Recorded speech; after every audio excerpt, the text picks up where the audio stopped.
Ahoy, me fellow jewelers! Today we're hitting the high seas with this beauty. Did I sound salty enough to you? I don't know if you know, but I used to be a missionary on World War II ships. So I did in fact sail the high seas and did in fact go around the world. I did do all that on a ship. So I got a little bit of sailing cred, but enough of that. Today we are mixing the world of UV resin with epoxy resin. Look at this. We're mixing the world and making this gorgeous piece. Now my mind was blown when I found out you could put both into a jewelry piece. And I even did a video on another piece that you're gonna have to check out. A different scenery, but using similar technique. So before we get started making this fabulous jewelry piece, make sure you subscribe my channel, click the bell, get notifications, because I love teaching you how to make jewelry. So I know I'm excited to show you. I know you're excited to get this party started. So you and me, let's get this party started. So I wanted you to know that all the things I'm using today, the materials, the molds, the pendant, everything, you can check out in the description below. I have links, I have like numbers and measurement, all that stuff. So go ahead, check it out. I want to first deal with my little like sailboat pendant. Isn't this so cute? It's actually a pendant of its own. And so I'm gonna cut off the pendant part. Oh, yep, cutting off the pendant part so you can't even tell that it is a pendant. Look at that. And I will finish that off. It's a little rough, but isn't that great? So we have that. And then I want to add my colors. So I'm going to do the UV resin first. And so I'm going to break my stick in half because these are so small, I don't need a whole stick. And so I like to save on my stirring stick. So I want to add my coloring to my UV resin. So I'm going to do a little bit of silk blue. And then I'm going to do a little bit of a darker blue. You don't want much because you're not using much resin. UV resin, you don't need really much or it'll be too thick or you'll waste it, all that good stuff. And then I'm just going to add a little bit of dark blue because I like dark blue too. A little bit of like a nice dark blue. That's a little too much mica, but whatever, we'll go with it, right? And then I don't like using white mica powder for my waves, like the white part of my waves. I like using this acrylic paint, glossy acrylic paint. So I am just gonna add a little bit if I have enough. Oh, that's too much. Oops, that's way too much. Oh my goodness. I didn't know I had that much in there. It seems so empty. And now I'm going to add my UV resin. I'm going to add this stuff. And when you're doing the mica powder, when you first squeeze, it squeezes out there so the mica powder goes everywhere. So I'm going to try to squeeze a little bit and then put it in so I don't like blow on the mica powder. And then I'm going to put my UV resin with my paint. I don't need much. Honestly, that's way too much. I'm going to need a little bit more of the blue though.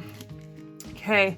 And now I'm just going to mix those together. I'm going to put my mold aside and then I'm just going to mix my colors together just gently and slowly. You don't want too much air in there. So I'm just going to mix my UV resin in there.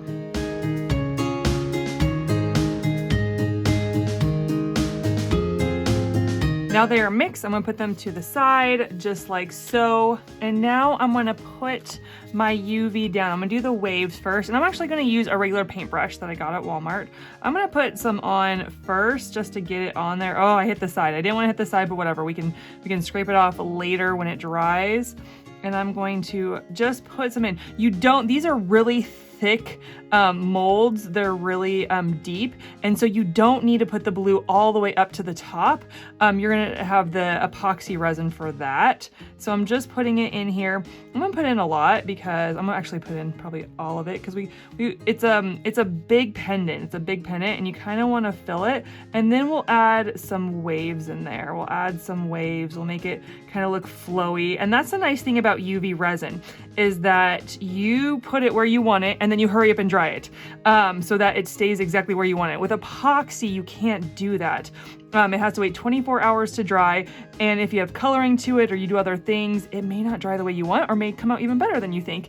And so one of my favorite things about UV resin is that it dries within 60 seconds, 2 minutes to 1 minute, and you can do cool things and leave it and it'll stay that shape, or it'll do that thing. So I'm gonna do some waves. Actually, I might put my sailboat on the waves. I'm gonna do some waves just like that.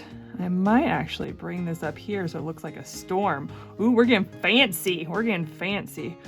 So yeah, I think I'll do that. So I have a lot of resin, right? And so I'm gonna bring this up and bring it up. I'm not an artist. This is not my wheelhouse or my jam. I'm just going with my flow. I don't know. Put our sailboat. I gotta see if my sailboat's gonna work in there. I gotta see if my sailboat will work. Yeah, I think it will. Okay, so now that I got where I want it, I'm gonna dry it. I'm gonna dry it on both sides. I'm gonna do 2 minutes on one side, and I'm gonna do 2 minutes on the other side. This has to be dry before we put the epoxy on because it will not dry overnight. And so I need to dry it on the front side, then I need to flip it over and dry it on the back side for 2 minutes each. It has dried. I've done both front and back. I actually did like 3 minutes on both sides because I wanted to make sure it dried. It won't dry within 24 hours if it doesn't dry with the UV light. And so you need it to get dry. I want to add a little depth to it. I want to add a little white caps. Again, I'm not an artist. If I don't like it, I'm just gonna wipe it off and just put the boat in there. Like that's how it's gonna work.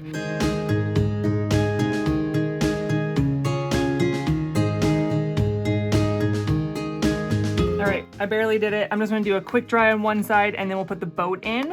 All right, so I just did a minute of drying it and I see a little bit of blue not in its place, so I'm just going to scrape it off. That's a beauty about this is the UV resin's dry, so like the pieces on the side you don't want, you can just scrape it off. And then we're gonna add the sailboat. Look at, oh, okay, that's pretty cool. That's pretty cool. It looks like it's in the storm. We're done with the UV part. It's become an embed, right? Because when it comes to epoxy, you add embeds all the time. You can do flowers, you can do little like glitter, you can do lots of stuff. And so we just made the UV into actually an embed. So it needs to be dry, 100% dry. I've already mixed my epoxy resin together. I've already did the mixing 5 minutes. It sat for a while so the bubbles can get to the surface. And now, oops, I almost missed a really important part. We're gonna spray with rubbing alcohol. The rubbing alcohol is so important because it pops, it gets rid of more bubbles. We want it to be bubble free completely. And the epoxy is just gonna act like glass, right? It's just gonna be what covers our picture or our design, right? And I could actually do UV resin and make a beautiful sky, right? Like I could do other stuff, but I could do different colors. I could do like my kids and I always say, because my dad always said to me when I went fishing with him, red sky in the morning, sailor's warning, red sky at night, sailor's delight. So we could do a red sky with the epoxy, but I'm just gonna leave it like glass. And so we're just wanna fill it. I actually wanna fill this all the way to the top, but not to overflow.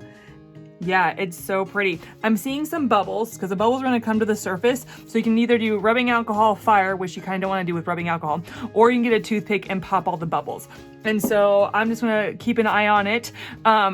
For you, when we demold it, it's gonna be like a couple seconds. For me, it's gonna be 24 hours. I have to wait for this thing for 24 hours. I'm super excited to demold it with you, so let's go.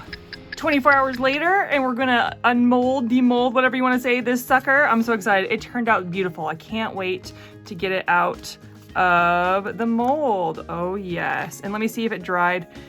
I should have dried it just a little bit more. It's not too sticky, but it kind of like catches my finger, you know what I'm saying? So I should have dried it just a little bit more. So it's always better, you can't really dry now. I tried to dry now with another pendant I did and just didn't work. So make sure that you dry it really, really well. But it is gorgeous. I am super excited about it. But let's turn it into a necklace.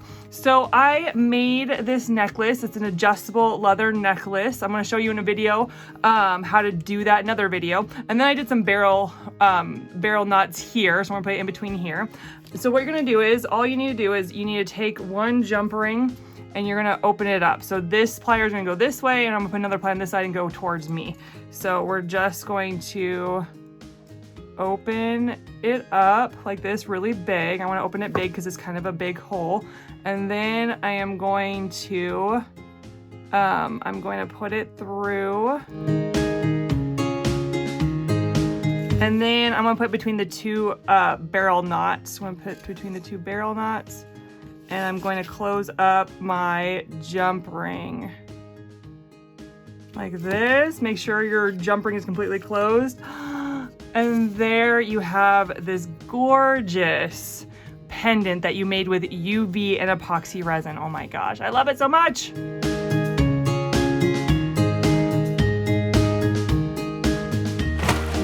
All right, y'all, I hope you enjoyed the video as much as I love making it. Now it's the end of my video, and that means I love praying for you. That's right, I pray for my viewers. I ask God what he wants me to pray for at the end of every video. And for this video, he was just really reminding me and putting really heavily in my heart how much of you are struggling, how much of us are struggling with the economy, with the high prices, with the food, the gas, the rent and all that. It's just astronomical.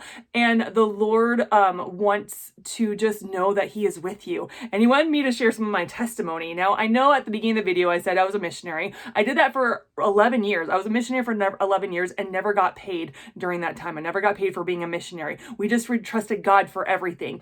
And even in a 5-year period, towards the end of my being a missionary, we had our own nonprofit, and we only asked companies for like the things they threw out. So like food that they weren't going to use anymore, or product that they just couldn't sell to customers. But we never asked for money, and we never told people when we had a need, whether ministry wise or personal wise. And can I tell you, God took care of it every single time. Like, we would just ask God, and then he would supply. He would pay our bills. Like, he would put us on people's hearts that didn't even know we were in need, and they would send money to us, or someone would be like, hey, I just felt like the Lord wanted you to have this. And so can I tell you, time after time after time, our needs were met. Our bills were paid. Food was always on the table, and he always supplied. And if God did that for me, he can do that for you. The same God who take care of me can supply all your needs according to his glorious riches, which have been given to us in Christ Jesus. Well, that's from Philippians 4:19. And so I just want to pray that you would cry out to God, that you would go to God, and that you would see him do amazing things, providing for you, your family, and your friends, whatever, right? For you, okay? So God, I thank you, God, that you are a generous God, that you are so good at taking care of us, but you want us to go to you. So I pray for my viewers that they would go to you. God, they would ask you for even the littlest need, God. I remember asking for a belt because I didn't have enough money for a belt, an $8 belt, and you supplied it in abundance, a leather belt for me, God. And so I know that you care about the littlest need to the biggest need. And so I pray for my viewers, God, that they would go to you for everything, God, and they would see you take care of them in the most amazing way, God. Thank you for loving us. Thank you for being a great provider, God. I pray my audience would go to you. In Jesus' name, amen. All right, guys, thank you so much for tuning in. Guess what? Go click another video and watch another one. All right, guys, I'll see you later. Bye.